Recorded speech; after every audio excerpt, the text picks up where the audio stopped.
What is going on, bro? Nothing, man. Why don't you just take You're walking around the street Yes, naked. I know. I mean, Oh my God, what is going on, John? It's Florida, and if anybody wants to take a guess as to what's going on in that clip, make sure to put it in the comments, and you can find out later in the video. Well, that's not the only shocking true crime story that we have for you this week. Eric, is there a serial killer on the loose in New England? Well, and that depends on who you want to believe, the internet sleuths or actual detectives. And Autumn, speaking of serial killers, is there another Gilgo Beach murder? We now have names to go with old remains, but is it the same suspected serial killer? We will get into it. Plus, It was another situation. She wasn't murdered. an exclusive jailhouse interview with a man accused of killing his wife. I'm senior investigative reporter Ann Emerson, and this is Criminally Obsessed.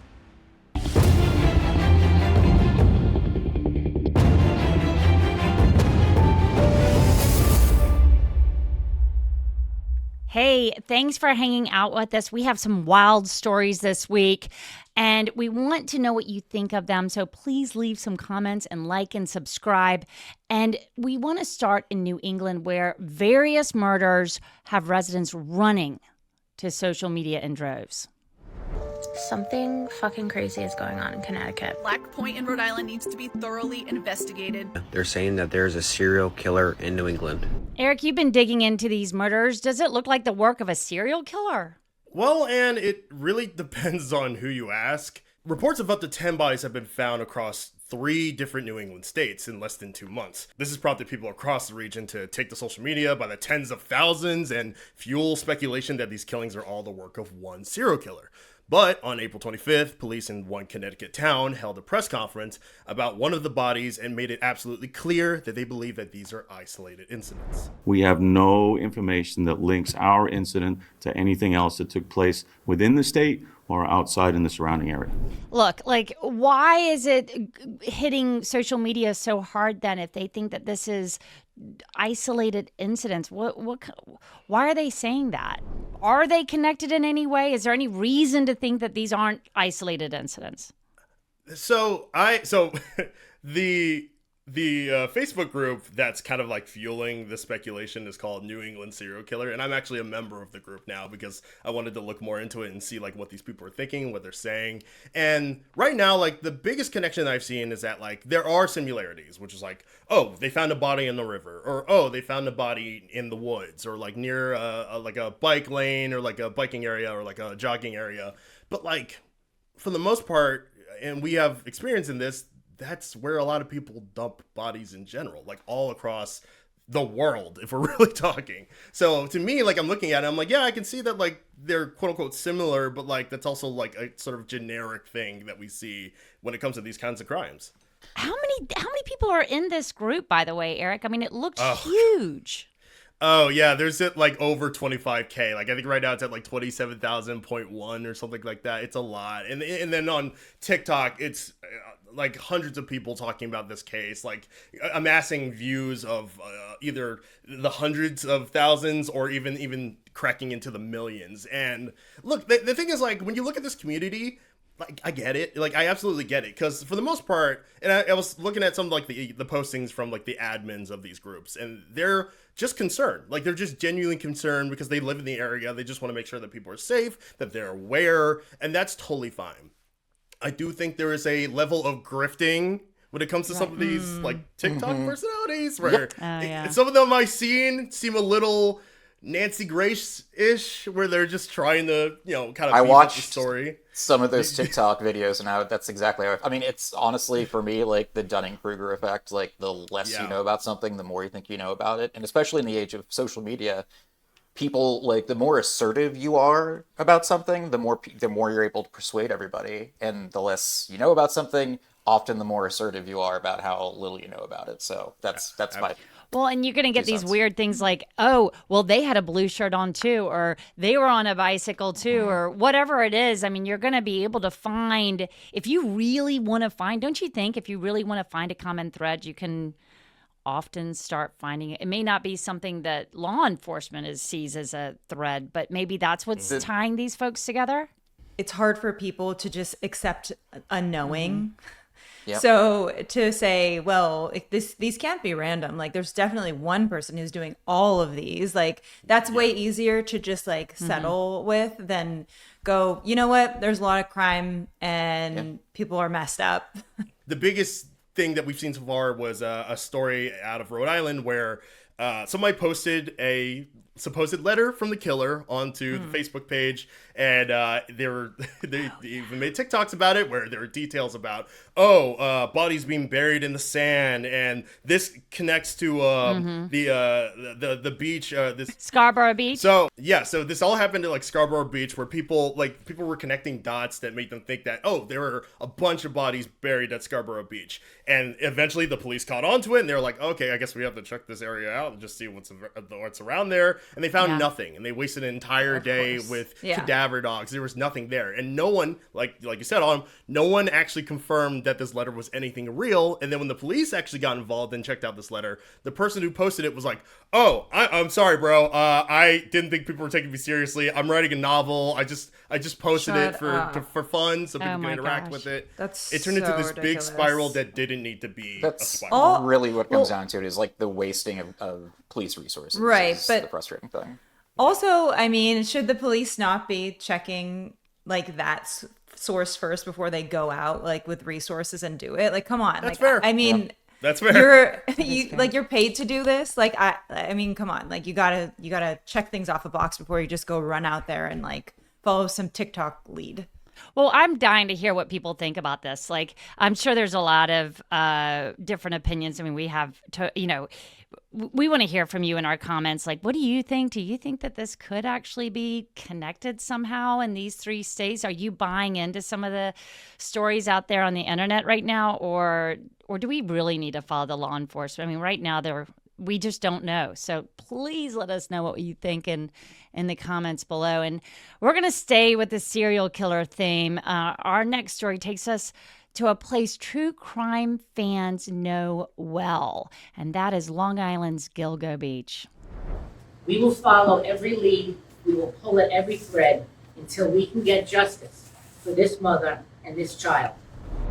Autumn, who are the mother and child that this Nassau County, New York DA is talking about? So the mother was Tanya Jackson and the child was Tatiana Dykes.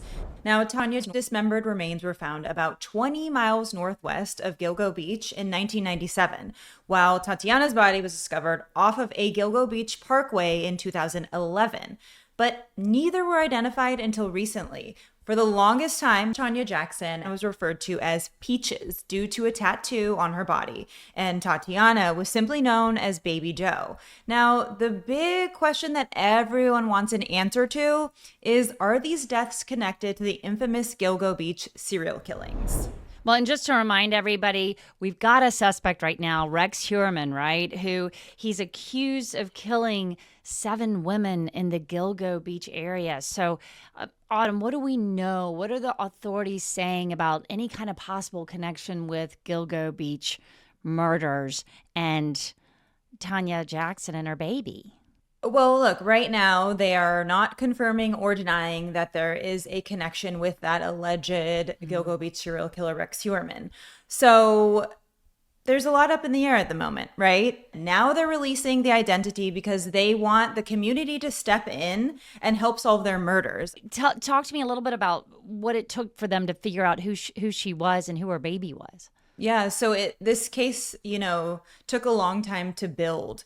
In 2015, they actually discovered that Baby Joe and Peaches were related.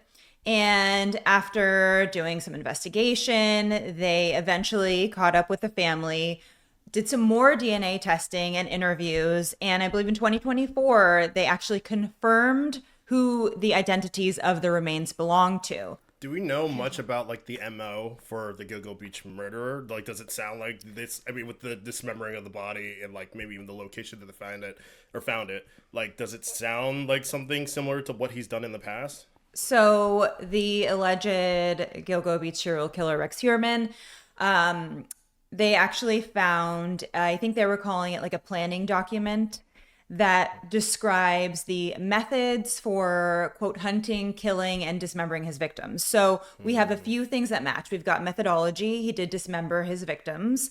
We've got a timeline that fits the timeline of when he was allegedly committing these crimes, and then location. So we've checked some pretty important things off of those boxes. Well, one thing is, and I wanted to just bring this up really quickly, is that the from what we understand, the women, the victims from what we think is the Gilgo Beach murders. Now, they were considered all sex workers, right? In the escort business, is that right? And this woman, she was very different. Her profile is different. Very different. So she was actually an Army veteran. She moved to Brooklyn and allegedly may have worked as a medical assistant somewhere. And the New York Times actually reported that she was not reported missing and she was estranged from her family. She also moved around. She was from Alabama, has ties to Missouri, Texas, Georgia. So we don't really know what was going on in her life because all we have to go on is the tattoo. We know she lived in Brooklyn. They have her make and model of her car and some jewelry that they were wearing when their bodies were found. So they're asking for people to come forward with any information. Like someone said, if you knew a woman who had a small daughter, like somebody babysat. Like, did you babysit this little girl? Like, they're just asking for people to come forward with anything. Because even like the smallest memory might be that little piece of evidence that they need to make it to the next step in this case to figure out how these women were killed. Well, we want to know what you think too. Please leave comments below about, could Tanya Jackson and Tatiana actually be victims of a serial killer, or could this be coming from somewhere else? Now, in the next story, it's literally going to take us behind bars. Not a day goes by without me thinking about my wife and our son. Every relationship has its problems, like especially when you're married. That is Michael Lee Perry III. Eric, why is he in jail? So Perry is accused of murdering his estranged wife, Avriel Hooks. Her body was found in a wooded area outside of Lynchburg, Virginia, back in 2023. And earlier this week, reporter Rachel Branning from our Lynchburg station, ABC 13, scored an exclusive jailhouse phone interview with Perry, where he maintained his own innocence. I was there and I know what happened. She wasn't murdered. She was not murdered. That is unbelievable. I mean, he's saying that she was not murdered, yet he's been basically arrested for what we think is her murder. Where is he taking this? Why is he saying this in this interview, Eric? Well, the tricky part about this whole case is that we actually still don't know what killed Avriel Hooks. So they did an autopsy report a while back, and it came up inconclusive. They have no idea as of now what was the actual cause of her death. So I think we don't know, like, he still hasn't talked about, like, where he was at the time of her disappearance or her death, but he's basically saying, I had nothing to do with it. The way that she died was not a murder, it was something else. What that thing was, we still don't know. He hasn't been clear about it. It seems like he's saving it for the trial. I will explain all of that when I go to trial, and I'm going to testify. There's no way that I'm not going to testify. I have to. I can't let this narrative go unaddressed. I know if I would have explained what happened from the beginning, I wouldn't even be sitting in jail right now. I think what he's trying to do is just get the point across that he's never done something like this. He's not an abuser, and that, whatever issues they had were just mere marriage squabbles, I guess. Like, as a reporter going into those situations, you are sort of, what he's doing, he's putting it in the court of public opinion a little bit, right? When he says something like that, I mean, I'll say for me, like, it definitely planted a seed of doubt for sure, because, like, when I first read about this case, I was like, oh, well, like, we've seen these cases a million times before. Like we know that they've had issues in the past. Like, he talks about how he wasn't a woman beater, but at the same time, like, a lot of women beaters say shit like that. So, like, you kind of have to take it with a grain of salt. But I mean, the idea, like, looking into it, where he's like, she wasn't murdered and we still don't know how she actually died. It is kind of just that thing of planting that seed and saying, okay, maybe he didn't do it. Like, maybe it was somebody else. Maybe it was something else. We still don't know. It's kind of like, I mean, the husband did it kind of thing, where it's like, Yeah. well, and the husband doesn't always do it, obviously, but it's like with this case, it's like, okay, yeah, there were allegations of domestic abuse, and if it wasn't him, then who was it and why? Seems it's like, again, totally possible, but like, who That's else such a would have good done point, John. I was thinking the same thing. I was like, okay, well, then who did it? Like, Right. because that's what the police are pointing to right now, that she didn't die on her own. But like you said, this is an undetermined death right now. Right. That's what's like sort of scratching my brain, is the how. Until I know the how, I can't really piece together who, why. Because like, also it's like, do we have like the medical examiner's report? And it's inconclusive. Like, were there any injuries? Was there a toxicology report done? Like, what does that say? Like, I just feel like there's a lot of information that we need to even start to guess what could have possibly happened. Can I ask really quick, though, I don't know if you caught the point that he's been in jail for 500 days? So they got him, like, immediately after they found her body. They, like, pretty much, like, right from the jump back in 2023, cuffs on, in jail. So he's been locked up for a long time. That seems like a absurdly long time. I mean, there's supposed to be a speedy trial, and I'm curious as to why. I don't know if anybody has any answers to that, like, as to why this is taking so long, but... Well, I know for a fact that his trial has gotten delayed.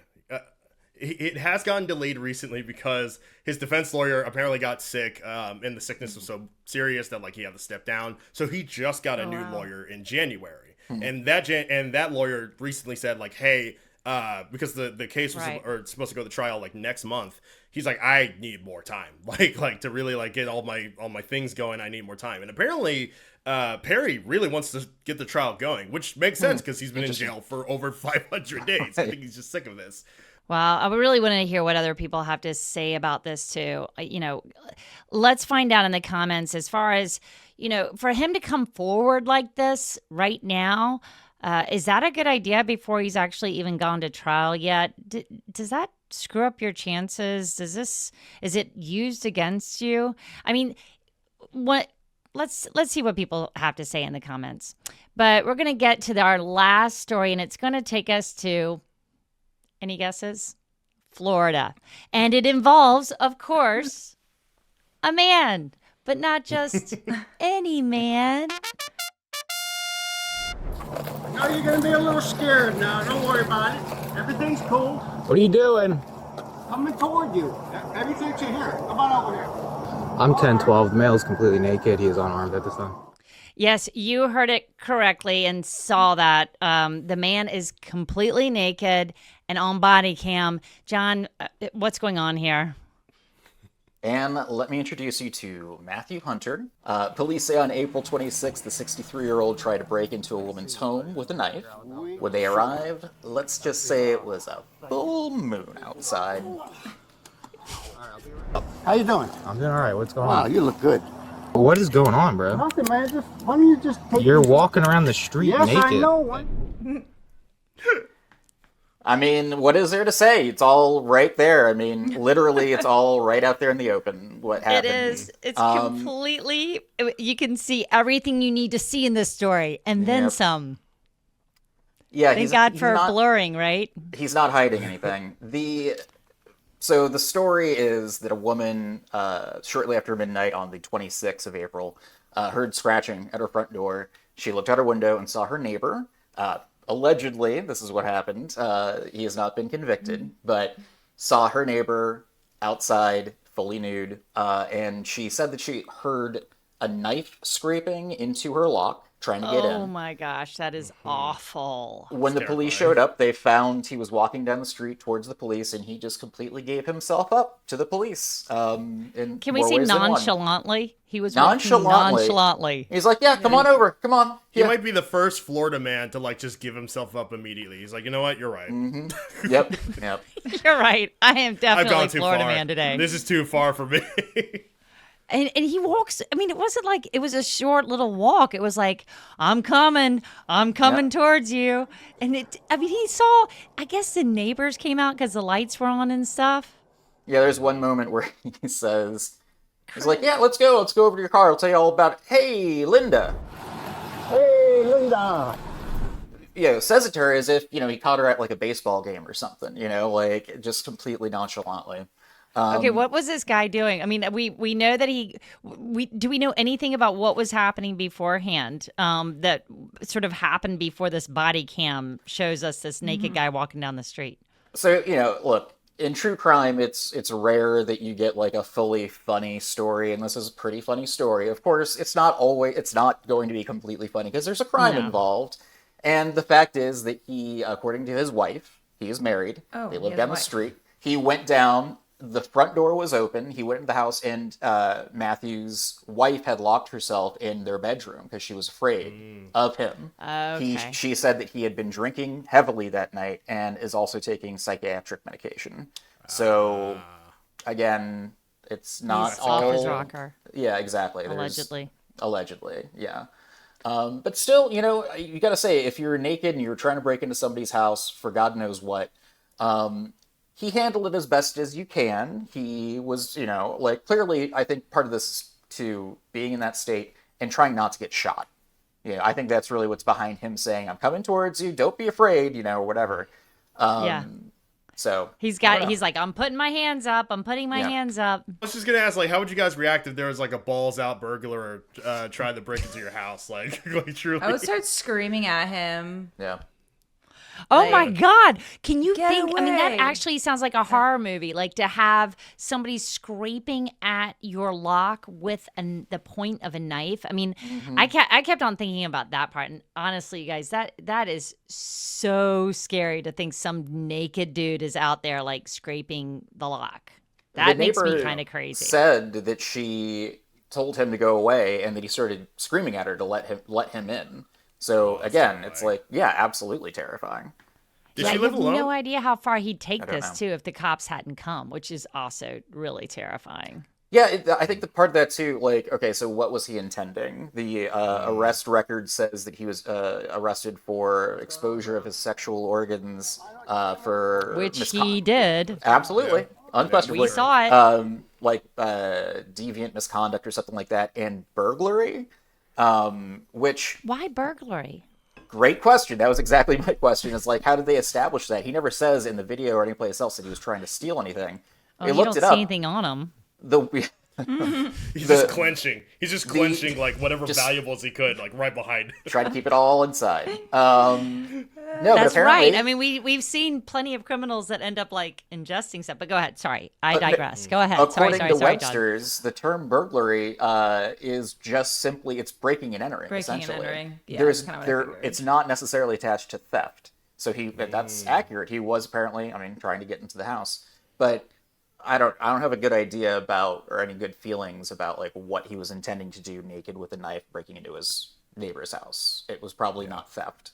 Do you guys feel bad for him? And this is also something good for the comments. No.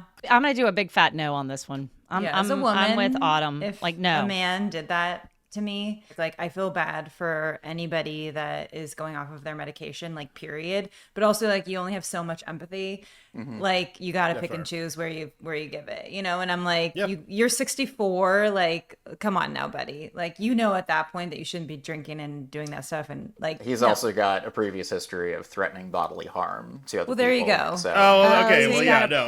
This guy's got a track record. Then never mind. John, you're going to have to stay with this story a little bit. I'm so sorry. But if anything else, please put a Google alert on this one so that we can hear a little bit more about this later on. Will do. But because I feel like there's more is going to come out. I don't know why. I just have a feeling that we're not done with this Florida man whatsoever. And please, in the comments below, tell us, what do you think about this story? What do you think about Florida man being naked and going up to his neighbor's house?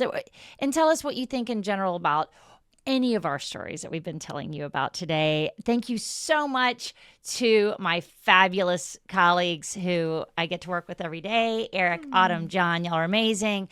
And make sure that you like and subscribe to this page. And we will see you again very soon next week. Thanks so much for joining us.